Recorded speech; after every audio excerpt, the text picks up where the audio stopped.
I never imagined that my life would take such a dark turn. I'm John, a journalist who, until then, had been dedicated to ordinary stories, the kind that filled the pages of newspapers without leaving a mark. But everything changed one rainy October night when my phone rang, cutting through the silence of my London apartment. On the other end of the line, a shaky, anonymous voice whispered about St. Mary's School, abandoned for decades in the town of Whitby. The call was abruptly cut off after revealing that the children's screams still echoed through the corridors of that forgotten institution. It wasn't curiosity that drove me, but the need to escape my own monotonous reality and perhaps find something genuinely impactful to report.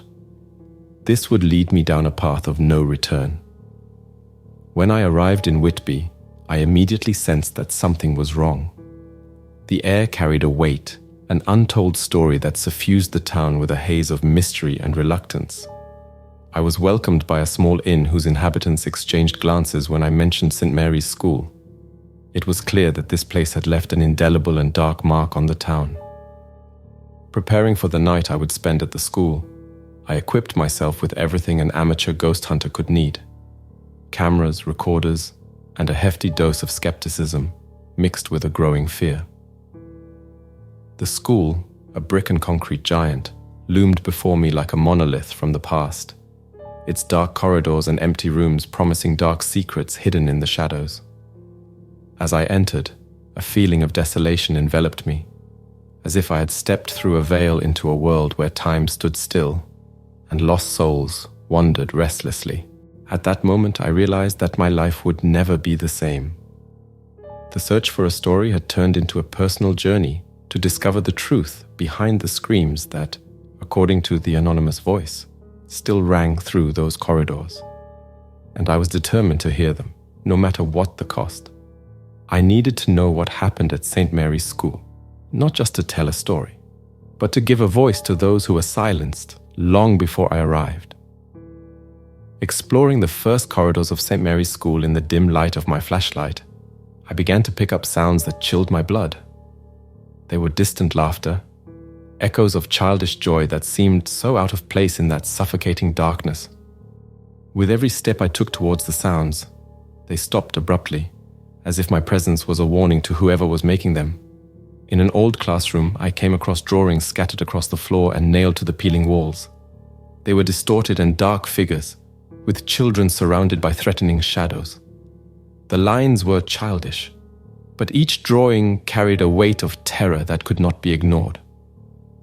As the night progressed, the temperature inside the school dropped inexplicably.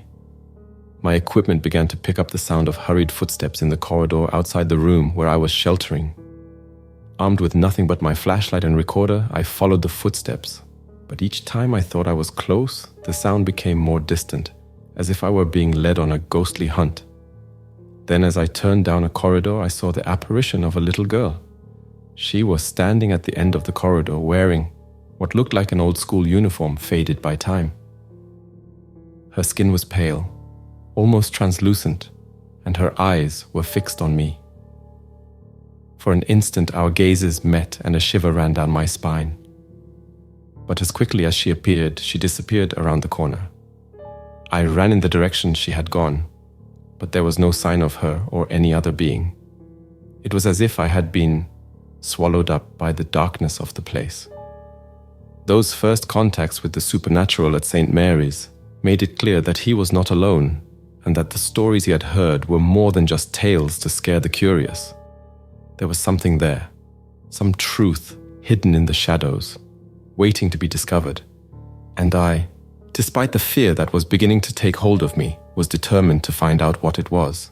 In my relentless search for the truth hidden in the depths of St. Mary's School, I found an old diary under the accumulated dust of decades in a room that seemed to have once been a library. The diary, covered in marks and wear, belonged to a pupil at the school. The yellowed pages revealed stories of intimidation and fear, tales of extreme bullying and frightening negligence on the part of the teachers. They were the words of a child crying out for help in a world that seemed deaf to his pleas. As the night grew darker and the silence of the school was cut only by the sound of the wind outside, I began to hear noises coming from the abandoned gymnasium. Sounds of objects being dragged and high-pitched screams filled the air, guiding my steps there. The energy in the gym was different, heavier, as if every corner was saturated with unresolved despair and agony. Alone, with only my flashlight for company, I felt a presence watching me from the shadows. Incomprehensible whispers began to surround me, increasing my sense of dread. It was as if the voices of the past were trying to communicate, but their messages were lost in an abyss of pain and suffering. The exploration became even darker when a sudden feeling of suffocation hit me as I tried to access the school's basement. An invisible force seemed to push me backwards, warning me not to go any further. The air became heavy, difficult to breathe, and my chest tightened in a clear warning that this place hid secrets that might be too much to reveal. Those first encounters with the supernatural at St. Mary's School weren't just frightening. They were a warning that what I was looking for could be far more dangerous than any story I had hoped to tell. But despite the fear growing inside me, the need to unravel the mystery was even stronger. I needed to understand what happened in that school, not just to satisfy my own curiosity, but to give a voice to those lost souls who still wandered the corridors, crying out for justice or perhaps just peace. In the dead of night, while reviewing the recordings captured so far, something remarkable happened. Among the blurred images and distorted sounds, a pattern began to emerge. Orbs flying in strange patterns, a glimpse here and there on the cameras, and a distinct child's voice crying out for help, followed by a desperate cry. It was a message from beyond, a plea that could not be ignored. Amid the whispers and noises, one phrase stood out almost imperceptibly. "Free us." They were the voices of children, trapped in that place of despair, begging for release. Driven by a mixture of fear and determination, I began to dig deeper into the history of St. Mary's School. Among dusty records and forgotten accounts, I discovered the tragic story of a fire that had consumed part of the school decades ago. Several children had died, their lives cut short prematurely by voracious flames. But the fire, I discovered, was no accident. Rumors suggested that it had been set, a dastardly deed that had been covered up by the school management and forgotten by time. With this revelation weighing heavily on my conscience, I knew I had to return to the school to face the spirits that resided there. My return was marked by a sense of urgency. Strangely, previously blocked paths now seemed open, as if the school itself were guiding me. I entered the underground, a place that had previously resisted my exploration. There I found traces of an old basement, perhaps a place of punishment for disobedient children. The air was heavy with the energy of countless lamentations, and shadows danced on the walls, forming figures writhing in pain. It was clear that the souls of those who died there were far from finding any form of peace. The shadows that pursued me were dense, almost palpable, whispering threats and laments that chilled the blood. I found a hidden room, a shrine to the personal belongings of the children killed in the fire. Toys, diaries, photographs. Each object was a time capsule, preserving the last moments of joy before the tragedy. A voice, clearer and more direct than the others, began to guide me. It led me to a hidden mural, covered in years of dust and oblivion. The mural revealed the true story of the fire, a narrative of negligence and evil that led to the innocent deaths of so many children. Faced with this revelation, I knew that my role there was no longer just that of an observer. I had a mission: to free the souls of those little ones whose cries still echoed through the corridors of St. Mary's School. As I progressed on my journey through St. Mary's School, the apparitions became more frequent and intense. The shadows that had previously followed me from a distance now seemed to corner me, blocking the exits and whispering words of hatred and suffering. In one of these confrontations, an invisible force hit me with such violence that I was thrown against the wall. When I got back on my feet, I noticed deep scratches on my arm, fiery red marks that left no doubt as to the presence of something evil. In the midst of this chaos, one entity stood out from the rest, a more powerful and threatening presence.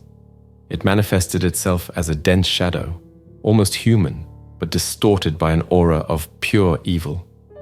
I immediately sensed that it was the tormented soul of the school principal, the man responsible for the unspeakable suffering of those children.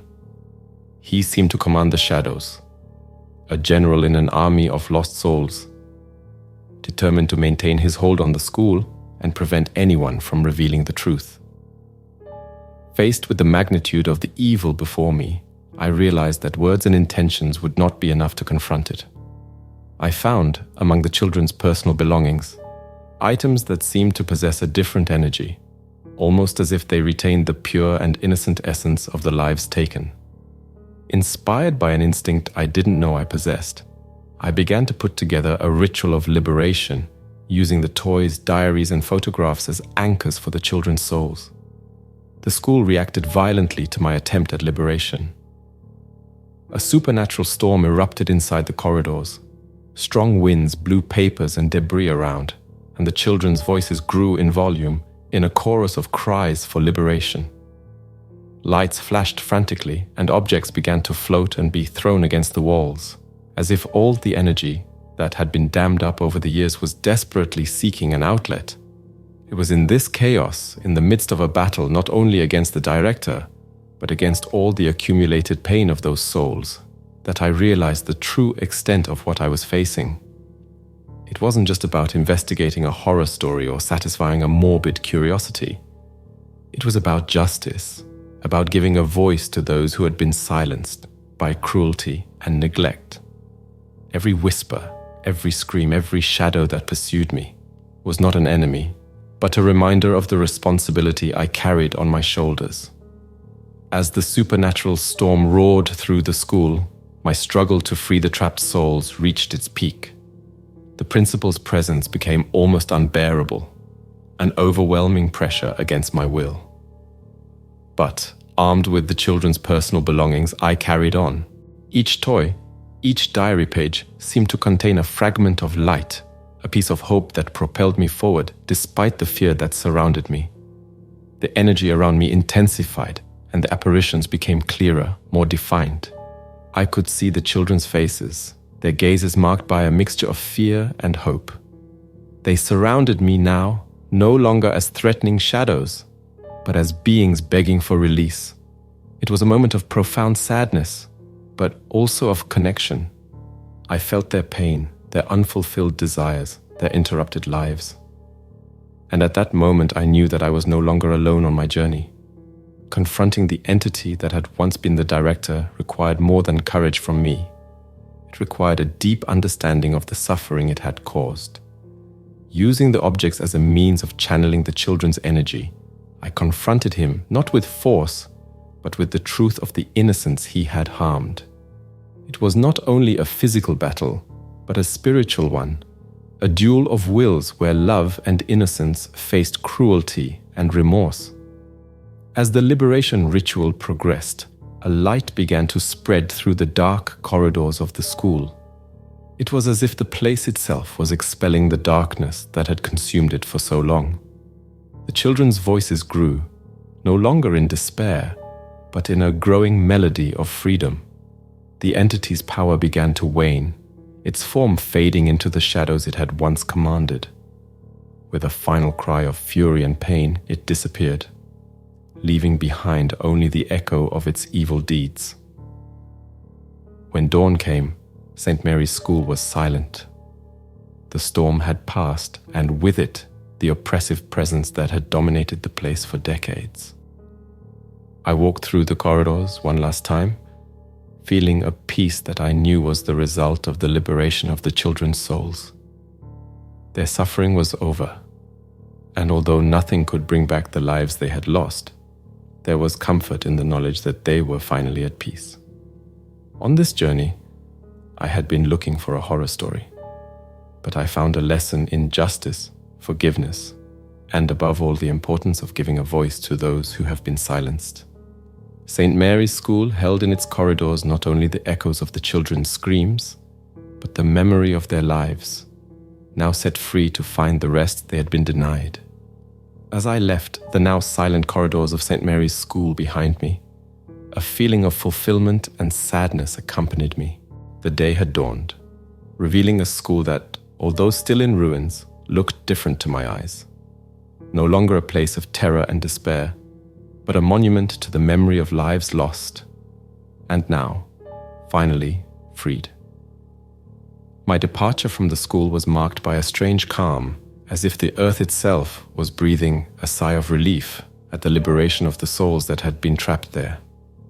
The children's personal items, which I had used in the ritual, now seemed like mere artifacts from a distant time, symbols of innocence that I had helped rescue from the darkness. Returning to the inn was a moment of reflection.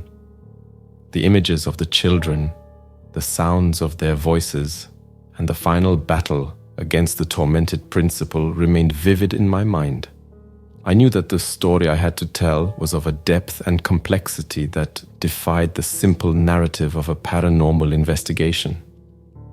It was a story about pain and loss, but also about hope and redemption. In the days that followed, as I prepared my report on the events at St. Mary's School, I felt a change within me. The journey had not only revealed the secrets of a place marked by tragedy, but had also transformed my understanding of what it really means to confront the past. The history of the school, now documented, was a testimony to human suffering and the possibility of overcoming it. Sharing this story with the world was my next challenge.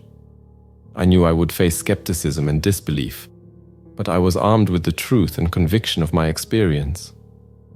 The account I had to offer transcended mere terror.